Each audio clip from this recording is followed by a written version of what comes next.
ബസ്സിലും ട്രെയിനിലും ബോട്ടിലും ഒക്കെ ട്രാവൽ ചെയ്യുന്ന സമയത്ത് പെട്ടെന്ന് വരുന്ന ഒരു ഛർദി ഫീല്, ഈ ഒരു അവസ്ഥ നിങ്ങളിൽ പലരിലും മേ ബി ഫേസ് ചെയ്തിട്ട് കാണുമായിരിക്കും. ഇതിന് പറയുന്ന പേരാണ് മോഷൻ സിക്നസ്.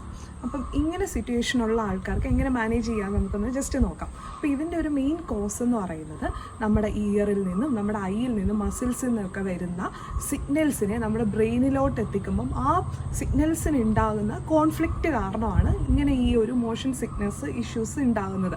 അപ്പോൾ ഇത് പ്രിവെൻറ്റ് ചെയ്യാൻ വേണ്ടിയിട്ട് പരമാവധി നമ്മൾ ട്രാവൽ ചെയ്യുന്ന സമയത്ത് ഫ്രണ്ട് സീറ്റിലൊക്കെ, പ്രത്യേകിച്ച് കാറിലൊക്കെ ട്രാവൽ ചെയ്യുകയാണെന്നുണ്ടെങ്കിൽ ഫ്രണ്ട് സീറ്റിൽ ഇരിക്കാനായിട്ട് നമുക്ക് ചെയ്യാൻ പറ്റുന്ന കാര്യമാണ്. അതേപോലെ തന്നെയാണ് ലോങ് ഡിസ്റ്റൻസ് ട്രാവൽ ചെയ്യുമ്പോൾ ഹെവി ഫുഡ് എടുക്കാതിരിക്കാനായിട്ട് ശ്രദ്ധിക്കുക. പ്രത്യേകിച്ച് ഓയിൽ കണ്ടൻ്റ് ഉള്ള ഫുഡൊക്കെ ഒഴിവാക്കുന്നത് വളരെ നല്ലതാണ്. അപ്പോൾ എന്ത് കഴിക്കണമെന്നൊരു കൺഫ്യൂഷൻ ആയിരിക്കും. അപ്പോൾ ഈസിലി ഡൈജസ്റ്റബിൾ ആകുന്ന കാർബോഹൈഡ്രേറ്റ്, പ്രത്യേകിച്ച് സിമ്പിൾ കാർബോഹൈഡ്രേറ്റ് റിച്ച് ആയിട്ടുള്ള ഫുഡ് ഒരു 2 മണിക്കൂർ മുമ്പായിട്ട് എടുക്കുന്നത് വളരെ നല്ലതാണ്. മോഷൻ സിക്നസ് നമുക്ക് പ്രിവെൻറ്റ് ചെയ്യാൻ വേണ്ടിയിട്ട് ട്രാവൽ ചെയ്യുന്ന സമയത്ത് നമുക്ക് എന്തെങ്കിലും ചെയ്യുന്നത് വളരെ യൂസ്ഫുൾ ആണ്. അതേപോലെ തന്നെ ലെമൺ, ഓറഞ്ച് ഇങ്ങനെയുള്ള സാധനങ്ങളൊക്കെ സ്മെല്ല് ചെയ്യുന്നത് ഒരു പരിധിവരെ നമുക്ക് മോഷൻ സിക്നസ് കൺട്രോൾ ചെയ്യാനായിട്ട് ഹെൽപ്പ് ചെയ്യുന്നുണ്ട്. അതേപോലെ തന്നെ ആൽക്കഹോൾ ഇൻടേക്ക് ഒക്കെ ഉള്ള ആളുകളാണെന്നുണ്ടെങ്കിൽ ട്രാവൽ ചെയ്യുന്ന സമയത്ത് ആൽക്കഹോൾ എടുക്കാതിരിക്കാനായിട്ട് ശ്രദ്ധിക്കുക.